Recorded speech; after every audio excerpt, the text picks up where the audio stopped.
Hey, restaurant owners and operators, today I want to help you set some goals for 2022 to make it your best year ever.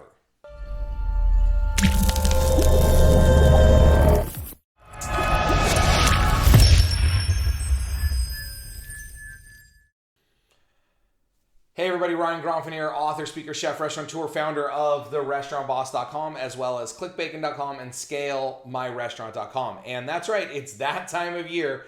It's the time of year to start setting goals for next year, for 2022. Hopefully you've already done this, and this is just going to be a quick review. Maybe you'll learn a couple of things here to help you go back to your goals and clean them up a little bit. I have a slightly different process than I think most people use. If you haven't had a chance yet to sit down and figure out what you want in 2022, please don't wait till January 1st to set your New Year's resolution. Let's do this right now. Are you ready? Pull out a piece of paper and a pen, and we're going to do this together. Now, I'm not going to give you a ton of time here, but feel free to pause the video as I go and do the exercises and then hit play again. Or maybe just watch the video all the way through and take some notes and then go back and do it at your own pace. But either way, pull out a piece of paper and a pen, not on your computer. Let's take some notes by paper here. So, first thing I do when I'm setting goals for myself and my business, whether they be personal or professional, or when I'm working with a client, is I always want to do a quick check-in on your end game, your end goal, your time to retire goal, whatever that is. For everyone, that's going to be different. For me, my end game was set about 8 or 9 years ago. It was a 20-year plan. And so I have about 11 years left in that plan, 11, 12 years, depending on exactly when I set that. But what's your end goal and where do you want to be there? The first thing we have to do, we can't set next year's goal until we've checked in with that. Maybe there's a dollar figure you need. Maybe there's a number of units you need. Maybe there's a job or a career that you want to be in 10 years. Maybe you can't think far enough to retirement. That's totally fine. Maybe you're thinking just 5 years or 10 years. Maybe you're having a hard time even thinking 5 years, but that's what I need you to do first. I need you to know kind of what the end game is. Again, even if it's not the real end game for you, it's just kind of a mini end game, we got to get there first, because how do we know how to get somewhere if we don't know where we're going? If you're in New York and I give you a map and tell you to explain to me how to get there, show me how to get there, but you don't tell me where there is, I might point you to Los Angeles, I might point you to Oregon, I might point you to Chicago. If we don't know where end is, I can't draw the map. So the first thing is check in with that kind of end game, that end goal.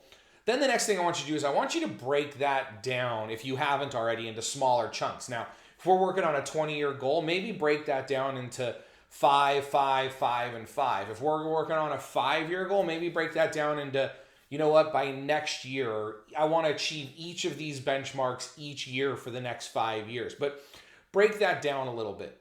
Then we're going to eventually get to now that most recent chunk of time. So for many of us, if we're looking toward a 20-year goal or a 10-year goal, we've broken it down into like 2 5-year goals. Now let's look at just the next year. What do you want your theme to be for the next year? Notice I didn't say goal. What do you want your theme to be for next year? That theme may be simplicity. It may be growth. It may be efficiency. You know, sometimes goals in my business are not at all related to growth. For example, next year in our business, in the Restaurant Boss, our focus is simplicity. And I think simplicity should be many of your focuses. We're going to talk about that in another video coming up. But our focus is going to solely be on simplicity. We're going to try to make every process simpler. Every process we do in our business simpler. Every process that a guest visiting our website would go through to be simpler. Logging into a product simpler, logging into a course simpler, going through a course simpler, using our software simpler, working one-on-one or in a group setting with me simpler. Our goal is to simplify everything next year.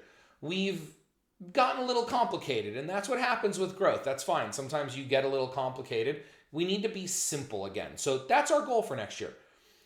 That's it. We're not focused on a dollar amount. We're not focused on anything. We are focused on simplifying our business. That's our theme for the year. Now that we have a theme, then you need to ask yourself the question of, does this theme get us closer to our end goal?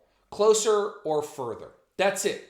Just as long as it's getting you closer to your end game, that's fine. That's good enough for me. Now, again, we're talking about next year's goals, and we haven't even really begun to do any work on goals yet. That's why I'm saying I do things a little different than most people. You can't just set a goal for next year without knowing where you want to be in 5, 10, or 20 years. That's the most important part.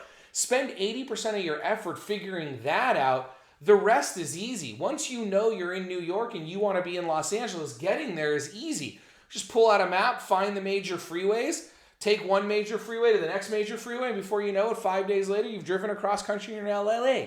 That's the easy part. But if you don't know where you want to go, you can't set that.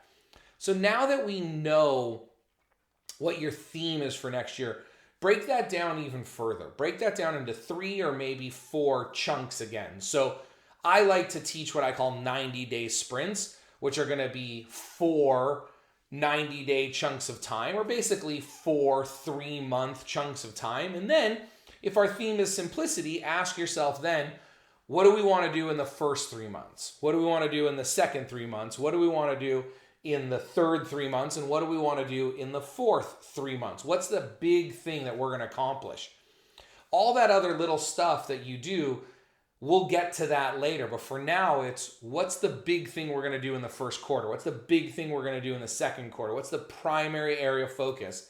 And what's the measurable end result in that chunk of time? So come Q1, which ends on March 31st, I think March 30th or March 31st, so April 1st, basically, what will we have accomplished in those first 3 months of the year? That's where we're going to start putting our work in right now. So I have a planner that I use to break down those 90-day sprints, and it's available to everyone for free in the Restaurant Boss Toolkit. If you're watching this video on our blog, you can get the toolkit for free below this video just by entering your name and email address, and you'll get access to that 90-day sprint planner with a video that goes along with it, explaining to you how I then break down my yearly goals into 90-day sprints, and then how I break those 90-day sprints down into 1 month, and then how I break those 1 month down into 1 week. And there's a whole planner that you can fill out for that. It's an amazing tool. It's awesome. I love it. So again, if you're watching on our blog, you could get that down below this video, or if you're watching on YouTube, somewhere up here, either up here or up here, will be a link for you to go to a page where you could download that free toolkit and get access to the dozens of other resources in the Restaurant Boss totally free toolkit. So again, this is just kind of a brief overview, introduction to get you in the mindset right now of thinking into not just next year, but into the next 5, 10, or 20 years. So you know where you are now and you know where you want to be. I want to end with this one quick thing. It's about that goal setting formula. From X to Y by Z. Anytime you're setting a goal, you have to follow this formula. From X to Y by Z. I am currently here and I want to be here by this date. I am currently here and I want to be here by this date. That is how you set a proper goal. And again, I get into that more in that other video with that planner and in my toolkit.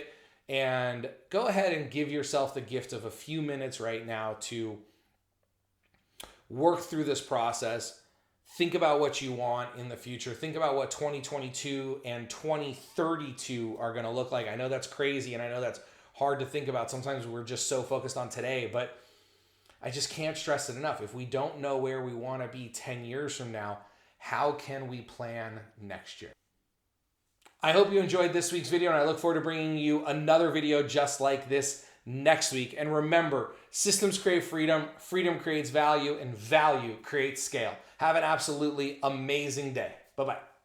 I have never backed down from a challenge before, but writing this book is absolutely the hardest thing and one of the things I am most proud of ever in my professional career. See, before I wrote this book about 7 years ago, I wrote my first book. It never got published because I'm not an author. I'm a chef. I can't spell. I use commas wrong. I start every sentence with but. I ramble on. I break every rule in the English language possible. I'm just not trained for this, but I wanted to write a book, and I sat down and I wrote a book back in 2014, And I was really proud of it. And when I sent it off to the people that were going to publish it, they all but laughed. They couldn't even put it in an email. They called me and said, there's absolutely no way we could publish this.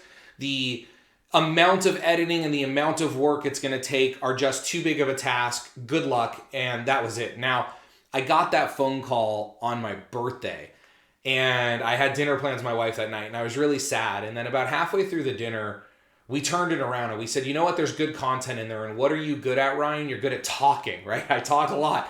So we turned that book into an audio course. And while it may not have made a great book, the information was incredible. That became our first audio course. It really launched the Restaurant Boss website and online presence. And that book had sold thousands of copies all around the world as an audio course.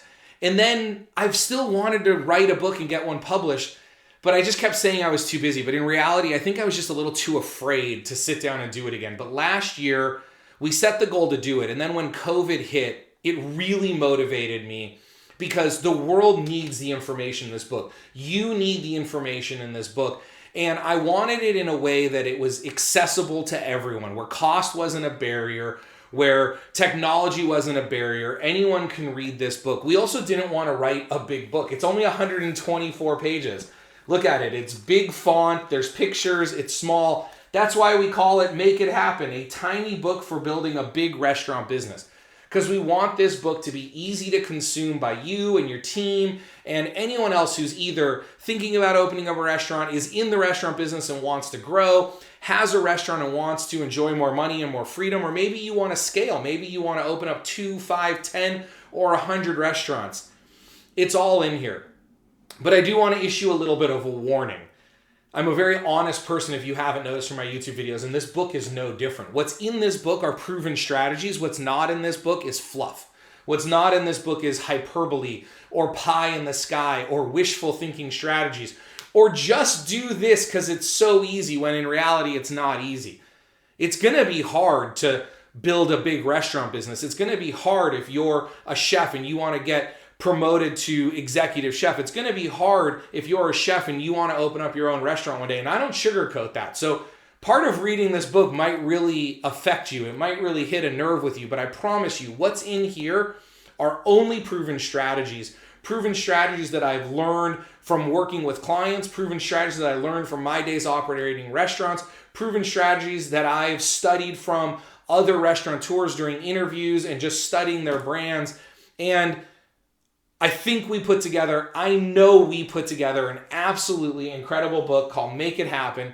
If you're thinking of opening a restaurant, if you own a restaurant, if you want to own more restaurants, if you want to make more money, if you want to operate with more freedom, then this book's for you. Now, we're giving away this book completely for free because I don't want there to be any excuses. Yes, we have to charge a couple dollars to ship it because we're not giving away the PDF version, the ebook. This is a real book. This is printed. It's on paper. We're going to ship this book to you. The book is absolutely free. Just ask you to pay a couple dollars in shipping so that way you can have this book forever on your bookshelf, in your collection. You can give it to others in your business. You can give it to coworkers, and you can enjoy this forever. So thank you for coming along on the journey with me. I am so excited about it. Make It Happen, a tiny book for building a big restaurant business. Go ahead and click the link somewhere on this page. There's a button. Grab your copy of this book completely for free today. And remember, systems create freedom. Freedom creates value. Value creates scale. I love every single one of you crazy restaurant people, and I hope you have an absolutely amazing day. Bye-bye.